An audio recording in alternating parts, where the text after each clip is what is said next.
Let's take a quick look at working with text in LightWave.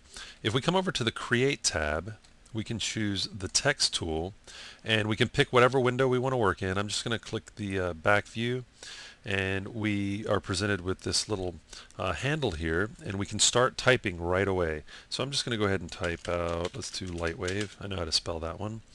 And before I commit by hitting enter, I have some options. I've got this handle here, and I can just click and drag on that handle, and I can size up my text.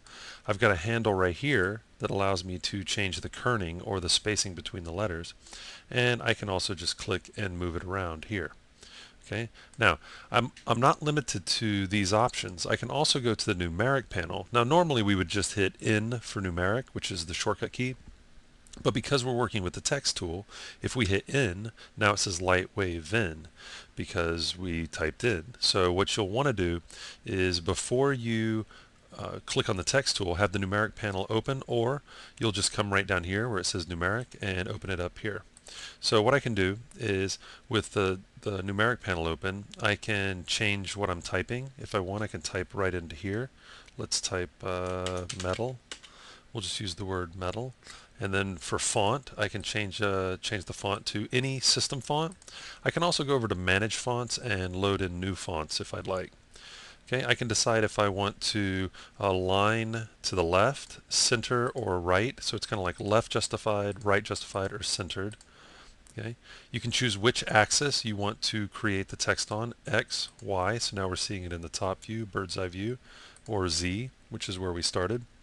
We can change the scale numerically here with the mini slider up to 100, and then we can type in whatever scale we would like. We can change the position numerically, X, Y, and Z. The kerning, again, we could use the handle here, or we could numerically, let's set that to 0, which is the default. Okay, so we have some options here when working with text. Once we're happy with what we have, I'm going to go ahead and hit enter to commit. I'm going to go ahead and center that with F2. And now it's raw geometry. I can do anything to it that I would any other piece of geometry. So if I were to come over to the Modify tab, I can move it around. I can rotate it. I can stretch it. Let's undo, undo, undo. Okay. I could even use tools like bend, and I can start to wrap it around if I'd like. Now, we want to be careful with some of these tools like bend and twist if I start twisting this, because what I'm creating here is non-planar polys. Let's take a look at this. So I'm just going to go to texture wire, and I can see here that somehow, I think of polygons as pieces of glass, and you can't do this with a piece of glass. It would shatter. Okay, so we're basically creating non-planar polys by doing that. So one way around that is we can add segments to it. So what I'm going to do is I'm going to go over to Multiply, Subdivide, More, and I'm going to pick Julian 2.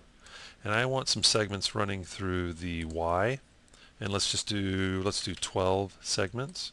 Okay, so now I've got 12 segments running through the Y, and let's do that again, and let's pick them across the X. And we'll do 12. Okay, so now I have some more segments here so that when I go to start using things like modify, bend, there's more segments in the geometry, so I'm less likely to create non-planar polys. I'm just going to undo, undo. Let's center, and then actually let's hit F3, which is going to allow me to rest it on ground, which I'm going to pick Y, and it'll raise it up. And that's our artificial ground. It's 0 in the Y.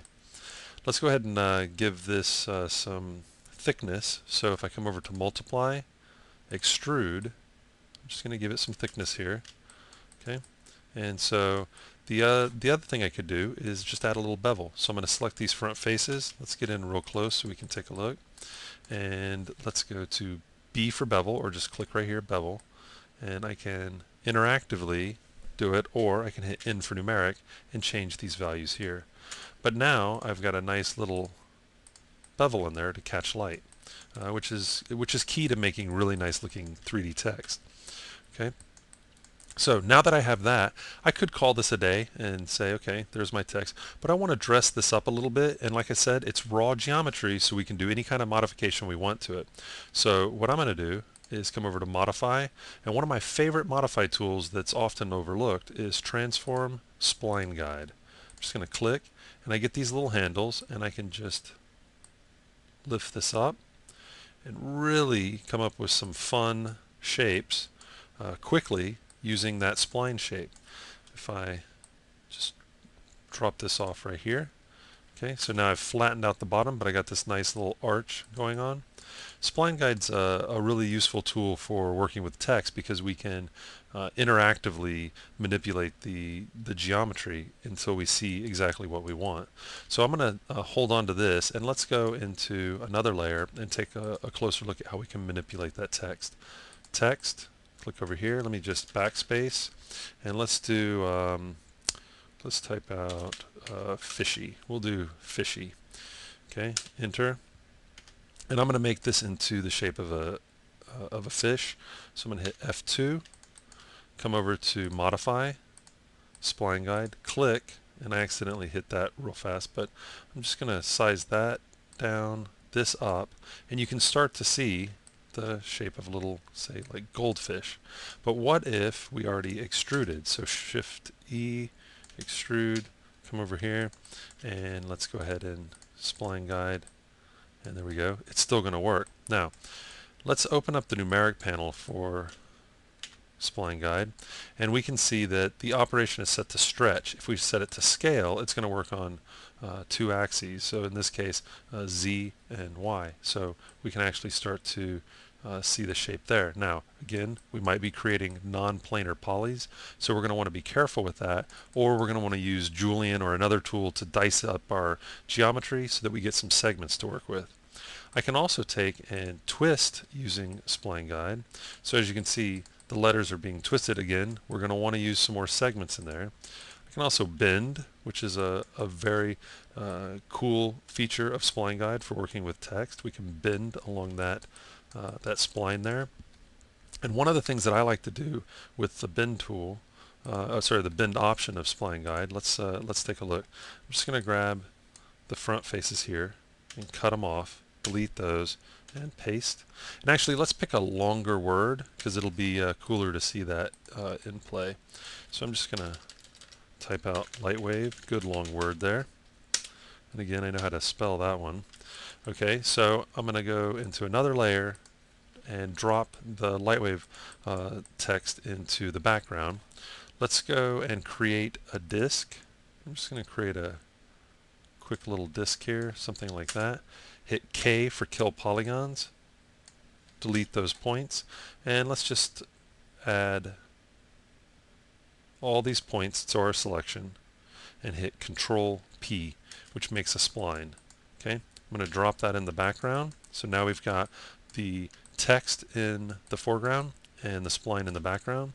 Let's go to Modify, Spline Guide, in for numeric, and I'm going to get background curve, and now set to bend. It's bending the text to the curve in the background.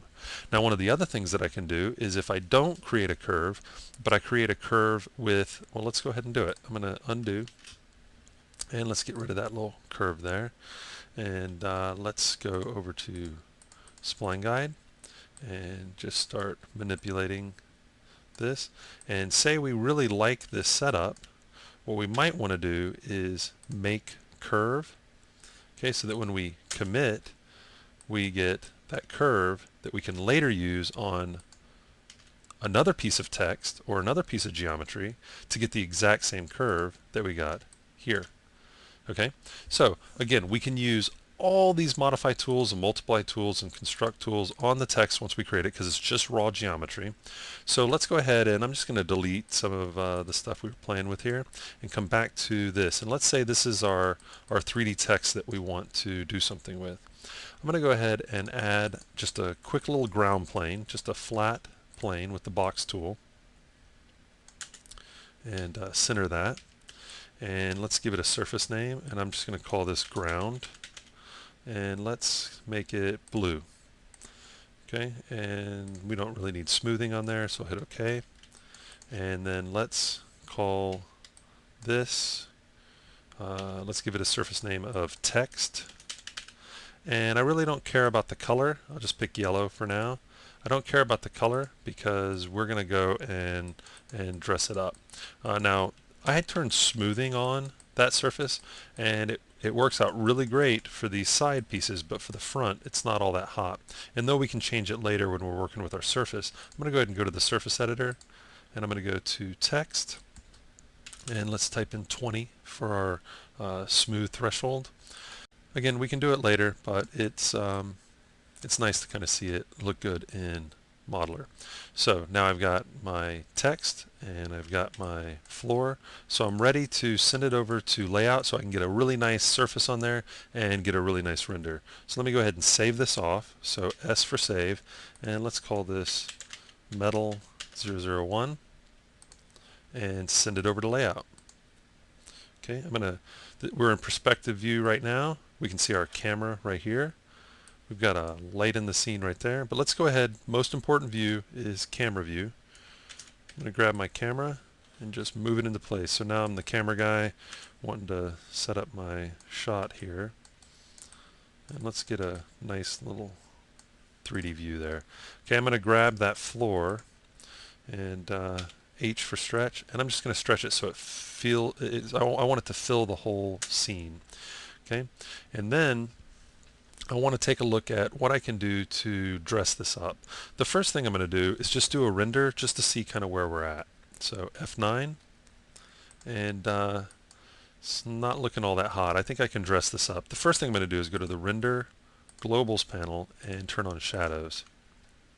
And already we get to see some shadows on there, which is nice, but I want to soften up those shadows. So I'm going to go over to Light, Properties, and I'm going to change my distant light to a dome light, and I'm going to change my angle. Let's just change it to 30 so that I can get a soft shadow, but it's not going to be super soft. But if it was 0, that would be a distant light. And so let's just kind of compare. Much softer. Let's kind of go page up, and we see the hard shadow. Page down, softer shadow. I'm a bigger fan of the soft shadow. Looks a little more realistic for me. Okay, kind of noisy, but we can fix that with anti-aliasing. We can also up the quality of the light. What I want to do is I want to quickly dress this up. It says metal. I want to make it look like metal. So I'm going to go over to the surface editor, and I'm going to pick the text surface, come over to edit nodes. I'm going to click this so that I activate the node editor. If I don't activate the node editor, anything I do in the node editor is not going to actually work. So I want to make sure that that's active. Come over to add node, materials, and I'm going to use conductor. It's a really good material for getting a metal surface quick. I'm going to plug material into material. Let's give it some specularity. I'm going to say, let's just do 80, and for roughness, I want to do, let's do 40. For color, we could leave it gray, but let's go ahead and play with this a little bit. Let's do orange. Okay, and our preview's not looking all that hot right now because what I really need to do is give the background something other than black, so that we're not just reflecting black. So window, backdrop. Let's just use the gradient for now. We could use an image. We could change the background color, so that'll help. And the other thing we can do is go to the Render Globals panel and turn on Ray Trace Reflection, Refraction, and Transparency. And I think that's going to allow us to have a much better looking render, because in order to take advantage of that material node, we need those options checked. So let's go ahead and do a render. Okay, and now you can see we've got an orange metal surface. It was very quick to set up. Let's play with that surface a little bit and see what we can come up with. I'm going to go back to the conductor setting, and instead of orange, let's use a dark gray, and let's take the roughness and make it 10. So now that speck hit, that little shine on there, is going to be much crisper. If we go with a higher roughness, you can see it's much softer and it fades out. So I'm going to go ahead and go with 20. Seemed to look pretty good. Actually, let's drop it to 10. That looks good. And we'll darken this up just a little bit. Okay. And then let's take a look at, let's let's just see what the render looks like. Okay, I'm liking that much better. So we've got this nice metallic look, but I want to dress it up even more. So I've got that one light in the scene, but I want to take advantage of global illumination. I want to have the real world lighting of light bouncing around. So I'm going to go over to render globals, come over to global illumination, enable radiosity, and I'm going to use the default settings. Final gather is a really fast solution for radiosity. For indirect bounces, instead of 1, I'm going to go ahead and do 2. We can always increase that, but let's see what happens when we use these values. Okay, so now it's much brighter because the one light in the scene is sending out light, and then it's bouncing off of the surfaces, and it's also pulling in the information from that gradient. So there we go. We've got a nice metal surface on this text. We've got some nice soft shadows with the dome light, and we're taking advantage of the final gather radiosity in our scene. So there's a quick look at taking some basic text, dressing it up a little bit with some of the modify tools, in this case the spline guide tool, sending it over, lighting it, throwing some global illumination on there, and we get a nice render. One last thing that I would like to do before we cap this off is I'm seeing that we're getting some jagged edges, and that's because it would be better if we up the anti-aliasing. So I'm going to go over to Camera, Properties, and we can see that we've only got one pass of anti-aliasing. I'm a big fan of starting off with 6. I think it's a good value to work with. You can always go lower. You can go much higher than that. Let's go ahead and take a look at what this is going to do.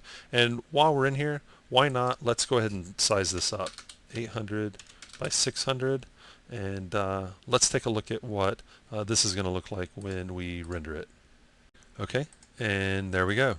We've got our nice crisp edges with the anti-aliasing, so we're not getting those jaggies, and we're getting a much nicer render because with the additional anti-aliasing we get much nicer shadows, less noise. It ups the quality and gives us a nicer render. Of course, now all we have to do is come over here, save it in any format that we would like, and or multiple formats. We can save as many images as we want, and we are able to even go back to older renders if we want to save those, and we can save those as well. This isn't looking all that hot, so I would probably want to save the final one. It's much bigger, nicer looking image, and there we go, 3D text in LightWave.